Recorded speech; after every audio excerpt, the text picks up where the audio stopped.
नमस्कार दोस्तों, स्वागत है आप सभी का आपके अपने YouTube चैनल एजुकेशन मित्र भाई शिव कुमार सर में। और जैसा कि हमने 8th क्लास की ज्योग्राफी है वो शुरू की हुई है और इसके अंतर्गत हम 4 चैप्टर ऑलरेडी डिस्कस कर चुके हैं।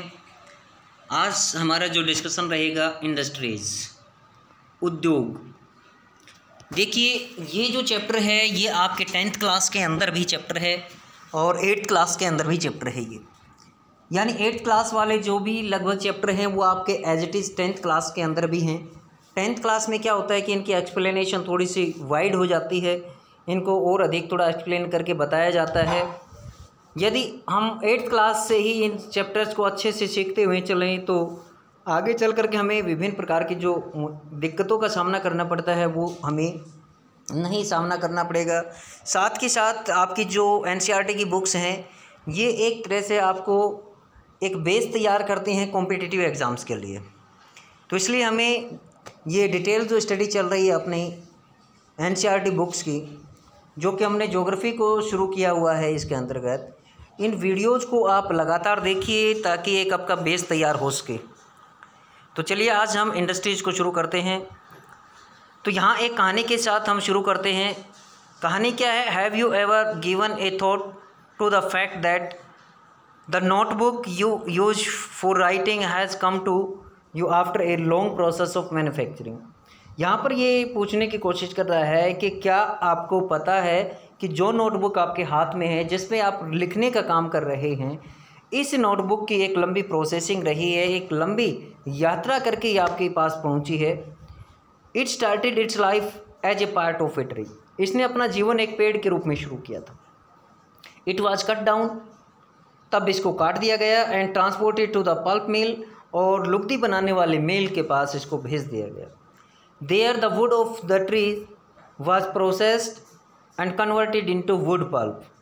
वहाँ पर इस लकड़ी का जो प्रोसेसिंग हुई, इसको जो है प्रोसेसिंग के माध्यम से गुजारा गया और इसको वुड पल्प के तौर पर लकड़ी की लुगदी के रूप में तब्दील कर दिया गया।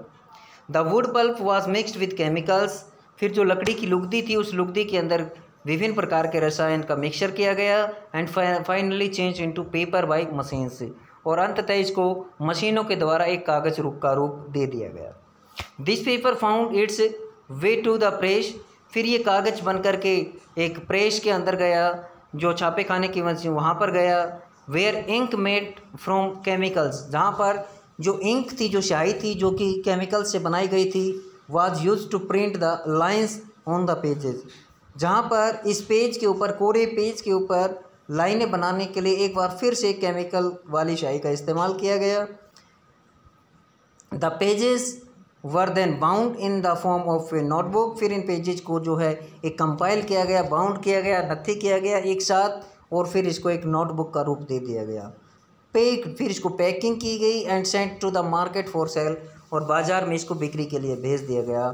Finally it reach to your hands, और अंततः ये आपके पास तक पहुंच गई है। इस प्रकार से एक कागज़ की जो यात्रा आपने देखी, किस प्रकार से एक कागज़ की जो शुरुआत होती है वो एक पेड़ के शुरू होती है, और वो किस प्रकार से जो पल्प मिल से होते हुए और जो प्रिंटिंग प्रेस है वहाँ से होते हुए आपके पास तक पहुँचती है।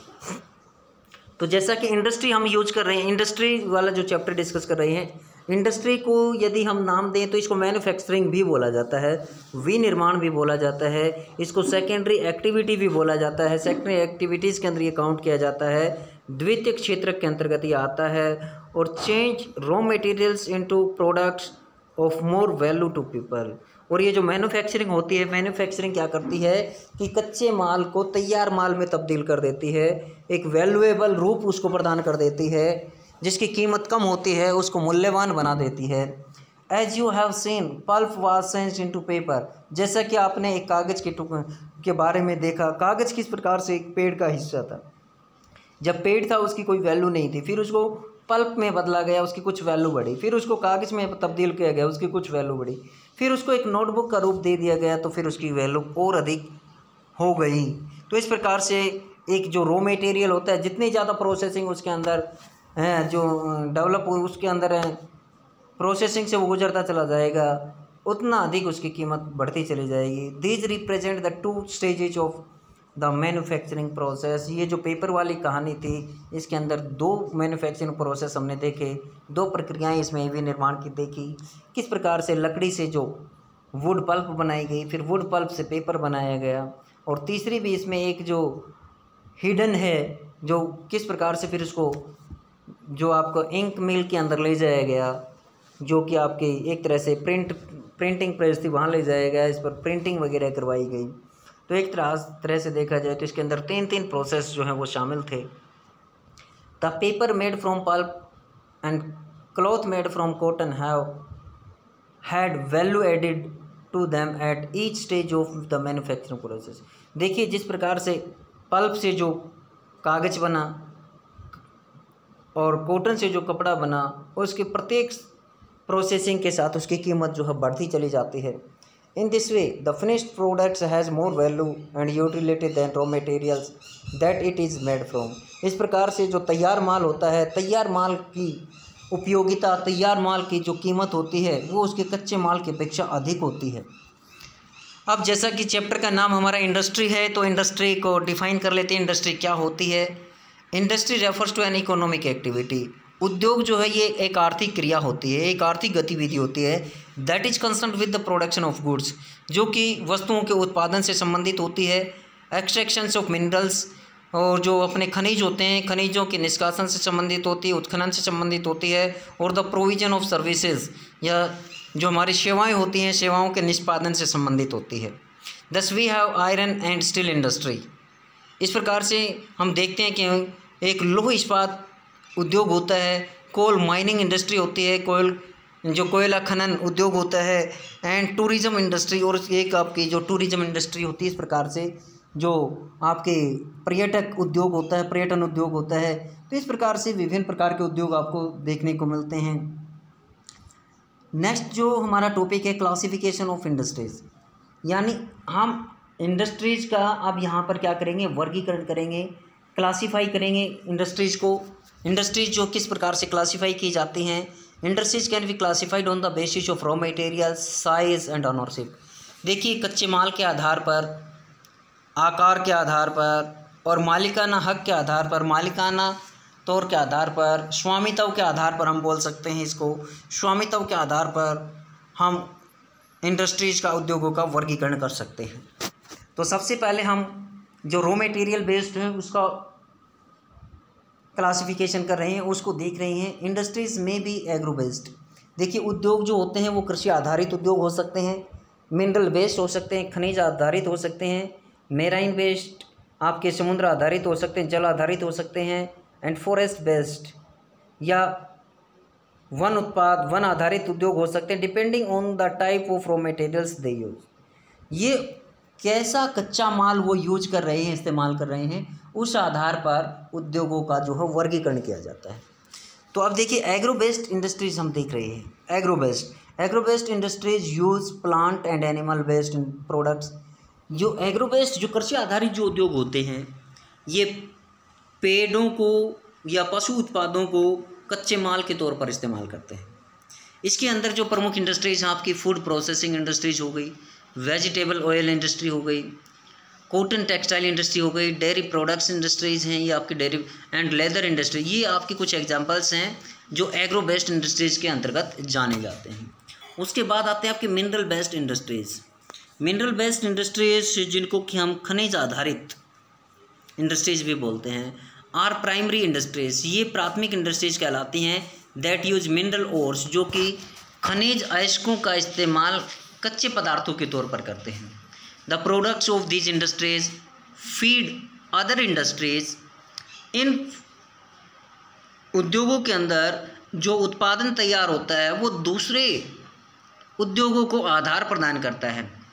Like iron made from iron ore, जैसे कि लोहा लो अयस्क से निकाला गया है, is the product of mineral based industry. ये खनिज आधारित उद्योग का एक एग्जाम्पल है। This is used as raw materials for the manufacture of a number of other products such as heavy machinery, building materials and railway coaches. फिर इसी लोहे का इस्तेमाल हम विभिन्न प्रकार के अन्य उद्योग स्थापित करने में करते हैं, जैसे कि बड़ी बड़ी मशीन उद्योग होते हैं, अपने जो बिल्डिंग मटेरियल्स होते हैं उसके लिए, इवन जो रेलवे कोचेज होते हैं, रेलवे के जो डब्बे होते हैं उस निर्माण के अंदर भी हम इसी लोहे का इस्तेमाल करते हैं। तो इस प्रकार से जो आयरन है, आयरन इंडस्ट्री है, वो विभिन्न प्रकार के उद्योगों को एक बेस प्रदान करती है, एक आधार प्रदान करती है। Marine based industries use products from the sea and oceans as raw materials. जो मेराइन बेस्ड इंडस्ट्रीज होती हैं ये सागरों से या महासागरों के जो उत्पाद होते हैं उनको कच्चे रूप में इस्तेमाल करती है। इंडस्ट्रीज प्रोसेसिंग सी फूड, जैसे समुद्रों से प्राप्त भोजन की प्रोसेसिंग करती हैं ये, और मैन्युफैक्चरिंग फिश ऑयल या जो मछली का तेल निकालने की जो इंडस्ट्रीज़ हैं ये आपकी मेराइन बेस्ड इंडस्ट्रीज़ के कुछ एग्जांपल्स हैं। उसके बाद आ जाता है आपका forest based industries. Forest based industries के अंतर्गत हम वो इंडस्ट्रीज़ काउंट करते हैं जो कि वन उत्पादों को या वनों से संबंधित उत्पादों को इस्तेमाल करते हैं और उनसे विभिन्न प्रकार के जो फाइनल गुड्स हैं वो तैयार करते हैं। यूटिलाइज फॉरेस्ट प्रोड्यूस यानी वन उत्पाद को इस्तेमाल करते हैं एज रॉ मटेरियल्स के तौर पर। The industries associated with forest, यानी वनों से संबंधित जो उद्योग हैं वो आपके क्या हैं, pulp and paper industry, pharmaceutical industries, furniture industry and building industry. ये कुछ ऐसी इंडस्ट्रीज़ हैं, ऐसे उद्योग हैं जो कि आपके वन आधारित उद्योग कहलाते हैं। उसके बाद हम साइज़ के आधार पर देखते हैं। साइज़ के आधार पर it refers to the amount of capital invested. Size के आधार पर का मतलब होता है कि हम उद्योग स्थापित करने में कितनी पूंजी इन्वेस्ट करते हैं, कितनी पूंजी लगाते हैं। नंबर ऑफ पीपल एम्प्लॉयड, कितने लोगों को हम उसमें जो एम्प्लॉय कर रहे हैं, कितने लोगों को इसमें जो है रोजगार दिया जा रहा है। And the volume of production, और कितने पैमाने पर कितना अधिक उत्पादन हम कर रहे हैं। बेस्ड ऑन साइज, अब आकार के आधार पर industries can be classified into small scale industries and large scale industries. आकार के आधार पर इंडस्ट्रीज को दो भागों में डिवाइड किया जाता है। स्मॉल स्केल इंडस्ट्रीज छोटे पैमाने की इंडस्ट्री है उद्योग, लार्ज स्केल इंडस्ट्रीज बड़े पैमाने की उद्योग।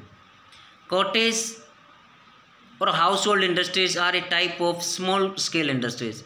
देखिए, जिसको हम कोटेज और हाउस होल्ड इंडस्ट्रीज जो बोलते हैं, कुटीर उद्योग जिसको बोला जाता है, कुटीर उद्योग या लघु उद्योग, ये आपके स्मॉल स्केल या लघु उद्योग के अंतर्गत आते हैं।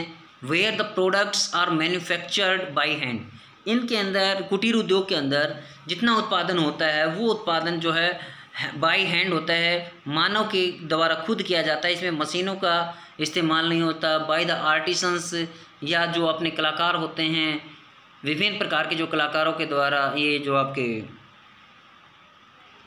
कारीगर होते हैं, कारीगरों के द्वारा, इसके काश्तकारों के द्वारा इसमें काम किया जाता है।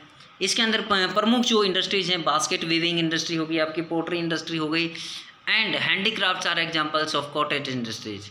ये आपके कुटीर उद्योग के कुछ एग्जांपल्स हैं। Small scale industries use lesser amount of capital and technology as compare to large scale industries that produce large volumes of products.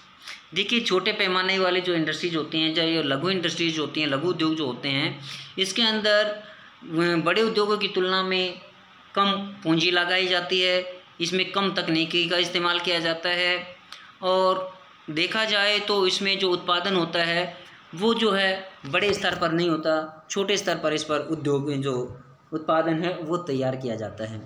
Investment of capital is higher and technology use is superior in large scale industries. जितने भी बड़े पैमाने के या जो आपके वृहत्तर स्तर के जो उद्योग होते हैं उनके अंदर देखिए इन्वेस्टमेंट पैसा बहुत अधिक लगाना पड़ता है, और इसके अंदर उस तकनीक का इस्तेमाल किया जाता है।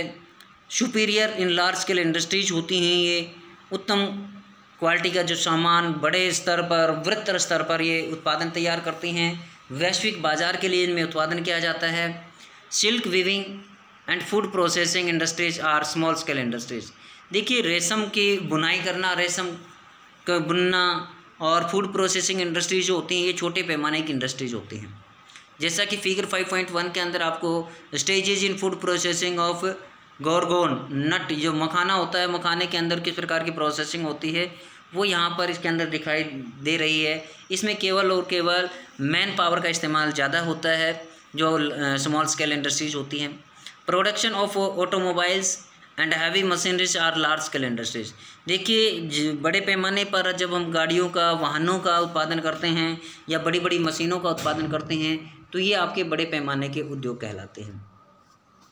यदि ऑनरशिप के आधार पर देखें, ownership industries can be classified into private sector, state owned और public sector, joint sector and cooperative sectors.